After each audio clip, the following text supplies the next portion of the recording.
Good morning, students. How are you all? I am Prakash Rathore, giving a presentation on sexual reproduction in flowering plants. ठीक है, ये chapter हमारा चल रहा था। फर्स्ट और सेकंड पार्ट हमने कंप्लीट कर लिया था। आज हम पार्ट थर्ड पढ़ेंगे इसका। ठीक है, फर्स्ट पार्ट में मैंने आपको फ्लावर्स का डायग्राम बहुत अच्छे से डिस्क्राइब कर चुका था। ठीक है, पार्ट सेकंड जो है उसके अंदर में पोलन ग्रेन फॉर्मेशन आपको कंप्लीट कर चुका था। ठीक है, जिसके दौरान आपका मेल रिप्रोडक्टिव ऑर्गन जो है वो हम पूरा समझ चुके थे। ठीक है, और आज हम लोग जो है समझेंगे female reproductive organ, that means embryo sac formation. तो आइए हम लोग समझते हैं embryo sac formation. Embryo sac formation, ठीक है, पिस्टिल, मेगास्पोरोजेनेसिस और एम्ब्रियो सैक, ये तीनों प्रोसेस हम इसमें पढ़ेंगे। जिस प्रकार से हमने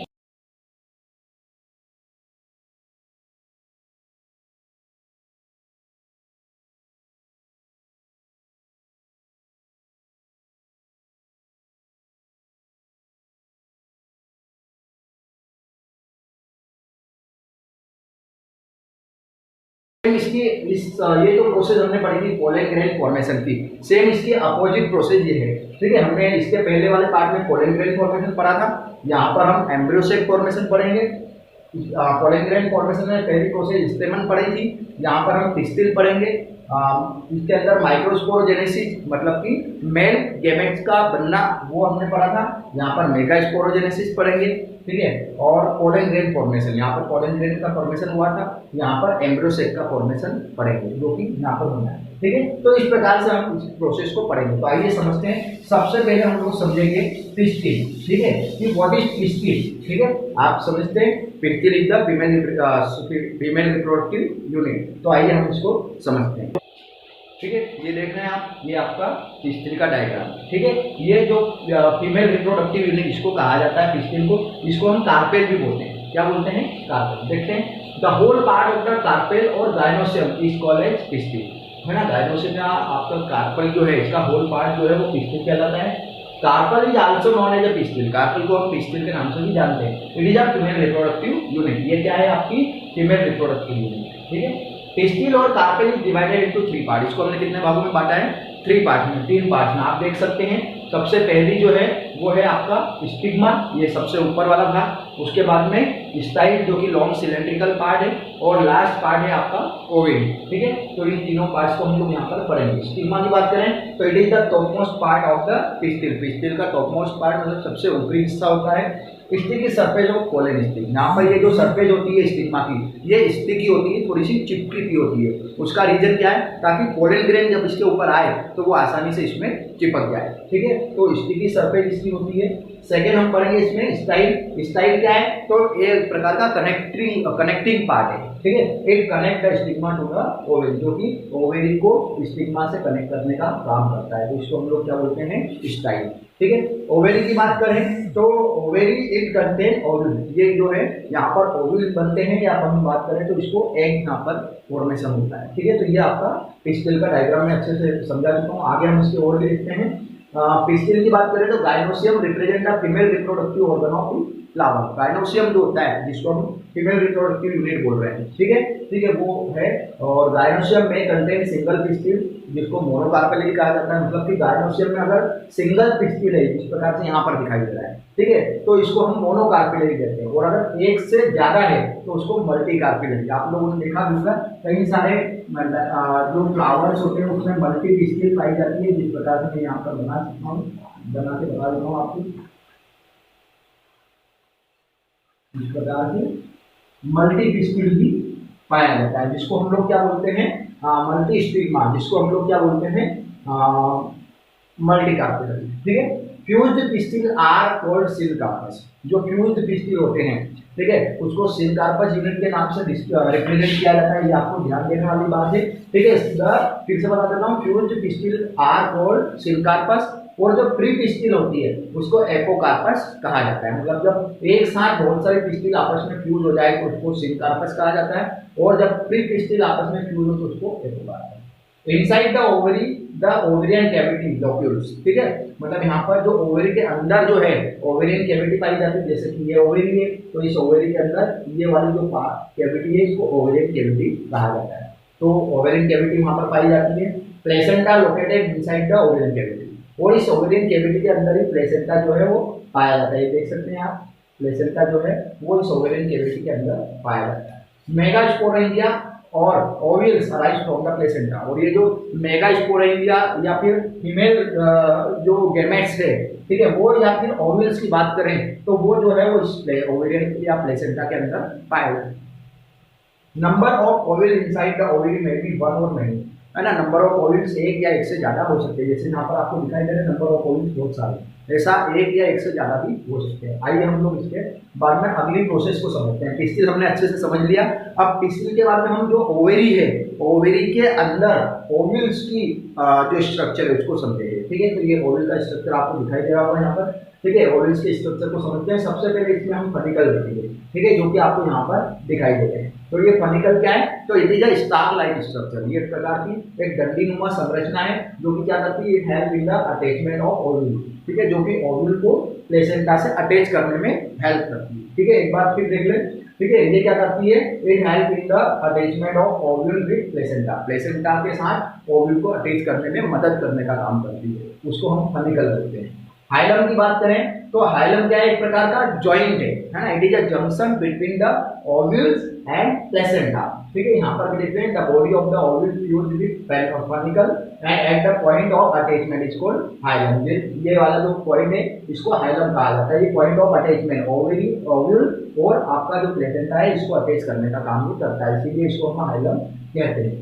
फिर है न्यूसेलस। तो न्यूसेलस की बात करें तो it provide the nourishment to the developing embryo. ये इसके अंदर जो एम्ब्रियो का फॉर्मेशन होगा तो उसको नरिशमेंट करने का काम जो है वो न्यूसेलस का होगा। ये आप देख रहे हैं बड़ी, ये न्यूसेलस है और ये जो न्यूसेलस है, ठीक है, इसका काम क्या रहेगा, इसका काम रहेगा कि ये जो एम्ब्रियो इसके अंदर फॉर्मेशन होगा उसको नरिशमेंट प्रोवाइड करे, मतलब कि इसको पोषण देने का काम करे, ठीक है। ये हो गया हमारा न्यूसेलस। इंटीग्यूमेंट्स की बात करें तो there are two type of integument. दो प्रकार के इंटीग्यूमेंट होते हैं, आउटर और इनर। ये देखिए आप, ये आउटर इंटीग्यूमेंट और ये इनर इंटीग्यूमेंट। मैं आपको बता देता हूँ, ये आउटर और ये इनर, ठीक है। देखेंगे हम लोग इसके बारे में कि आउटर और इंटर इंटीग्यूमेंट के बारे में, ठीक है। इंटीग्यूमेंट ये काम क्या करते हैं, तो it protect the inner tissue of the ovule. ये जो ओव्यूल है इसके इनर टिश्यू जो है इसको प्रोटेक्ट करने का काम करते हैं, है ना। तो ये आपका क्या हो गया, आपके टिश्यू है ना। आउटर बाहर वाले को आउटर इंटीग्यूमेंट कहा जाएगा और अंदर वाले को इनर इंटीग्यूमेंट। और ये दोनों क्या करते हैं, protect the inner tissue of the ovule. Ovule के जो इनर टिश्यू है उसको प्रोटेक्ट करने का काम। माइक्रोपाइलर एंड की बात करें तो the integument leave a narrow passage known as micropylar end, ठीक है। ये आप देख रहे हैं, ये जो इंटीग्यूमेंट है इसका ये जो नैरो पैसेज आपको दिखाई दे रहा है, एक प्रकार की ओपनिंग जो दिखाई दे रही है, इस एंड को हम माइक्रोपाइलर एंड कहते हैं, ठीक है। यहाँ पर लिखा हुआ भी, and at the one end of the ovule pollen tube enter to the embryo cell through the micropylar end, ठीक है। जो नेक्स्ट पार्ट है चले जाए the place of origin of the integument. ये इंटीग्यूमेंट की ओरिजिन की प्लेस है ना, जहाँ से इंटीग्यूमेंट जो है वो डेवलप होते हैं। And usually live at opposite and of the micropylar and, जो कि माइक्रोपाइलर एंड के जस्ट अपोजिट होते हैं। ये देख रहे हैं आप, ये माइक्रोपाइलर एंड है, इसके जस्ट अपोजिट में चले जाएंगे, है ना। और ये क्या है, it is the basal part of the ovule. ये ओव्यूल का बेजल पार्ट कहलाता है, ठीक है। देन एम्ब्रियो सेल की बात करें तो यहाँ पर एम्ब्रियो का फॉर्मेशन होता है और फिर डेवलप इनटू सीड, जो बाद में सीड में डेवलप हो जाती है, ठीक है। उनका डेवलप सीड के अंदर विकास हो जाता है, ठीक है। तो ये था हमारा क्या, ओव्यूल्स का फॉर्मेशन, ठीक है। अब ओव्यूल्स की स्ट्रक्चर और उसकी लेवलिंग हमने देख ली। अब हम लोग पढ़ेंगे मेगास्पोरोजेनेसिस। तो आइए मेगास्पोरोजेनेसिस स्टार्ट करते हैं। The process of formation of haploid megaspore from the diploid megaspore mother cell, है ना। क्या बोला यहाँ पर कि डिप्लॉइड मेगास्पोर मदर सेल से हैप्लॉइड मेगास्पोर का बनना, दैट इज कॉल्ड मेगास्पोरोजेनेसिस, ठीक है। फिर से बता देता हूँ, डिप्लॉइड मेगास्पोर मदर सेल जो है, ठीक है, उससे हैप्लॉइड मेगास्पोर बनने की प्रक्रिया को हम लोग मेगास्पोरोजेनेसिस कहते हैं, ठीक है। मेगास्पोरोजेनेसिस मतलब यहाँ पर फीमेल गैमेट जो है उनको वो बनेंगे, है ना। फीमेल गैमेट का फॉर्मेशन इसके दौरान होगा। Embryo generally megaspore mother cell differentiated into micropylar region of the nucellus. ये कहाँ पर डिफरेंशिएट होती है, जो माइक्रोपाइलर रीजन है न्यूसेलस का जो माइक्रोपाइलर रीजन है वहाँ पर ये डिफरेंशिएट होती है। दैट मीन्स ये डिवाइड होने का काम करती है, अलग अलग होने का काम करती है। The megaspore mother cell undergo mitotic division, इसके अंदर माइटोटिक डिवीजन होगा और परिणाम स्वरूप हमको क्या, 4 हैप्लॉइड मेगास्पोर मिल जाएंगे, फिर बता देता हूँ मैं, ठीक है। ये जो आपका माइक्रोस्पोर मदर सेल है, ठीक है, ये क्या करेगी, ये आपका माइटोटिक डिवीजन करेगी,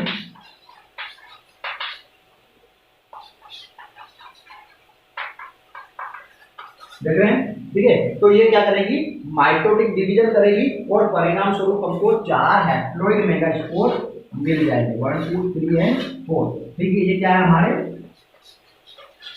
हैप्लॉइड मेगास्पोर, ठीक है। वहां पर भी हमने यही पढ़ा था, ठीक है, जो मेल रिप्रोडक्टिव ऑर्गन है उसमें भी यही पढ़ा हमने। तो 4 हैप्लॉइड मेगास्पोर यहाँ पर हमको मिल जाएंगे।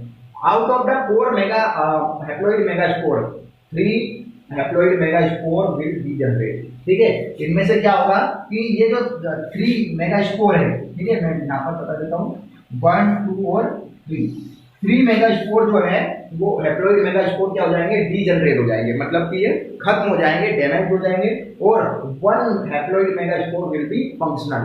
ये वाला जो है ये क्या हो जाएगा, फंक्शनल हो जाएगा, फंक्शनल, ठीक है। मैं इसकी आगे प्रोसेस बताऊंगा, आपको डायग्राम के थ्रू भी बताऊंगा, इसको पूरा एक्सप्लेन करूंगा। अभी आप इसको समझे, यहाँ पर थोड़ी सी कोशिश करें, ठीक है। तो एक जो है मेगास्पोर हैप्लॉइड मेगास्पोर फंक्शनल हो जाएगा। Then during the megasporogenesis 1 nucellar cell at the micropylar end to form archesporial cell, ठीक है। वहां पर जो न्यूसेलर सेल है वो आर्चिपोडियल सेल बनाएगी, और ये जो आर्चिपोडियल सेल है ये डिवाइड होकर क्या बनाएगी, प्राइमरी पेरेंटल सेल, ठीक है। ये क्या बनाएगी, प्राइमरी पेरेंटल सेल, ठीक है। अब आगे देखते हैं हम इसके, एंड प्राइमरी स्पोरोंजिनियस सेल, ठीक है, which lead to the formation of MMC2L, है ना, जो कि मेगास्पोर मदर सेल को डिप्लॉइड मेगास्पोर मदर सेल यहाँ पर बनाएगी। अब डिप्लॉइड मेगास्पोर मदर सेल बनाने के बाद में क्या होगा, यहाँ पर 2 सक्सेसफुल मियोटिक डिवीजन होंगे। अभी हमने माइटोटिक डिवीजन पढ़े थे, और यहाँ पर कितना क्या होगा, मियोटिक डिवीजन, और मियोटिक डिवीजन के थ्रू क्या होगा कि यहाँ पर 4 हैप्लॉइड मेगास्पोर बनेंगे, ठीक है।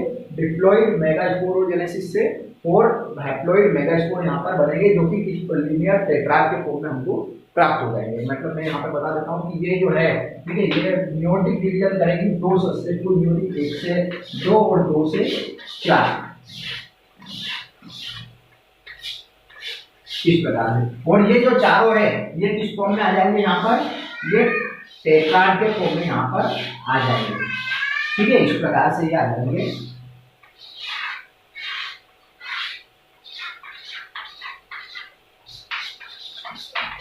टेट्राड, ठीक है, लीनियर टेट्राड के फॉर्म में ये हमको प्राप्त हो जाएंगे। अब क्या होगा, आउट ऑफ दिस 4 मेगास्पोर, ये जो 4 मेगास्पोर है इनमें से 3 मेगास्पोर टुवर्ड द माइक्रोपाइलर है ना, ये माइक्रोपाइलर एंड पर चले जाएंगे, जो कि हमने देखा था। अब वो जो ओव्यूल है, ठीक है, उसको हम उल्टा कर देंगे, मतलब उसको जस्ट अपोजिट कर देंगे, तो वहां पर क्या होगा, वो माइक्रोपाइलर एंड पर चले जाकर डीजनरेट हो जाएंगे, और जो 1 टुवर्ड द चले जाएंगे, और जो 1 है वो चले जाए पर चले जाएगा, ठीक है। चले जाए पर जाने पर फंक्शनल मेगास्पोर के रूप में वो आ जाएगा, ठीक है। हम डायग्राम में इसको समझेंगे अच्छे से, ठीक है। इतना करने के बाद बेटा फंक्शनल गैमेटोजेनेसिस फॉर्म फीमेल गैमेटो और एम्ब्रियोसेक, और इस प्रकार से जो फंक्शनल गैमेटोफाइट है वो फीमेल या एम्ब्रियोसेक फॉर्मेशन कर लेगा, ठीक है। तो इसके आगे समझते हैं हम लोग। ये देखिए, अब मैं यहाँ पे बता दूंगा, पहले आप इसको देखें, ठीक है। एम्ब्रियोसेक फॉर्मेशन के दौरान क्या हो जाएगा कि जो 8 न्यूक्लिएटेड, मतलब 8 न्यूक्लिएट हो जाएंगे और 7 सेल्ड एम्ब्रियोसेक का फॉर्मेशन हो जाएगा। दिस इज मोनोस्कॉर्पिक, ये मोनोस्कॉर्पिक होगा, ठीक है। और 7 सेल 3 एंटीपोडल सेल, यहाँ पर 3 एंटीपोडल सेल बनेगी, 1 जो सेल है वो 1 सेल बनेगी, और 8 न्यूक्लिएटेड एम्ब्रियोसेक यहाँ पर बन जाएगा, जिसको पॉलीगोनल टाइप ऑफ एम्ब्रियोसेक कहते हैं,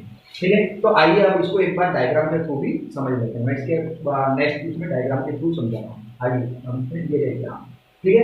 आपने यहाँ पर देखा कि ये जो 1 मेगास्पोर मदर सेल है, ठीक है, ये डिवाइड होगा, म्यूटिक डिवीजन यहाँ पर होगा, और उसके थ्रू क्या होगा, ये 2 मेगास्पोर में कन्वर्ट हो जाएगा, ठीक है। अब ये जो मेगास्पोर डायड है, ठीक है, इनमें फिर से म्यूटिक डिवीजन होगा, और ये 4 मेगास्पोर टेट्राड, लीनियर टेट्राड में कन्वर्ट हो जाएगा, ये हमने पढ़ा था, ठीक है। अब इन चारों में से 3 जो है वो किधर चले जाएगा, जो 3 जो है वो डीजनरेट हो जाएंगे, और 1 जो है वो फंक्शनल मेगास्पोर कहलाएगा, ठीक है। अब ये जो 1 फंक्शनल मेगास्पोर है, ठीक है, ये म्यूटिक डिवीजन करेगा, उसके थ्रू 2 मेगास्पोर जनरेट करेगा। ये दोनों जो है ठीक है, वापस से सेकंड डिवीजन करेंगे और 4 बनाएंगे और 4 से 8, इस प्रकार से ये 8 न्यूक्लियर बनते हैं, है ना। यहाँ पर देख सकते हैं 8 न्यूक्लियस बनते हैं, 1 2 3 4 5 6 7 8। अब ये जो 8 न्यूक्लियस है इनमें से यहाँ पर देखें कि 3 जो है वो ऊपर चले गए माइक्रोपाइलर एंड पर, ठीक है, ये देख रहे हैं जिनको हम सिनर्जिड कहते हैं, ठीक है, ये जो है इनको सिनर्जिड कहा जाता है। तो ये माइक्रोपाइलर एंड पर चले गए, 3 जो है नीचे आ गए जिनको एंटीपोडल सेल के रूप में जानते हैं, है ना, नीचे यहाँ पर आ गए, और 2 जो है वो कहाँ पर आ गए, सेंटर में, मतलब बीच में, जिनको पोलर न्यूक्लियाई के नाम से जाना जाता है। तो देखिए 1 2 3 4 5 6 7 8 ये हमारे 8 के 8 यहाँ पर अलग अलग चले गए, 3 माइक्रोपाइलर एंड पर, 3 चलेजर एंड पर और 2 सेंट्रल पर, ठीक है। अब यहाँ पर देखें हम इसका डायग्राम, यहाँ पर देखिए आप, ठीक है, यहाँ पर ये एक सेल बन जाएगा, ठीक है, तो ये 1, यहाँ पर ये 2 क्या होंगे, सिनर्जिड कहलाएंगे, जो कि इट हेल्प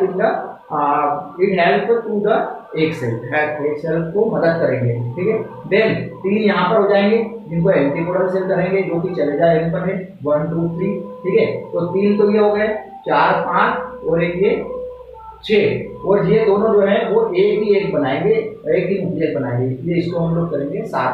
तो टोटल कितने हो गए, 1 2 3 4 5 6 7, मतलब 7 न्यूक्लियेटेड और 8 सेल, है ना, ये 2 इसके फॉर्म में सराउंडेड हो जाएंगे, 1 2 3 4 5 6 7 और 8, ठीक है, 8 सेल। तो इस प्रकार से क्या हो जाएगा आपका, फिर एम्ब्रियो शेप का फॉर्मेशन हो जाएगा, ठीक है। तो ये थी हमारी मेगास्पोरोजेनेसिस, ठीक है, पढ़ने वाले हैं, इसके आगे हम लोग पढ़ने वाले हैं पॉलिनेशन, ठीक है, जो कि मैं आपको नेक्स्ट टॉपिक में बताऊंगा। Thank you so much.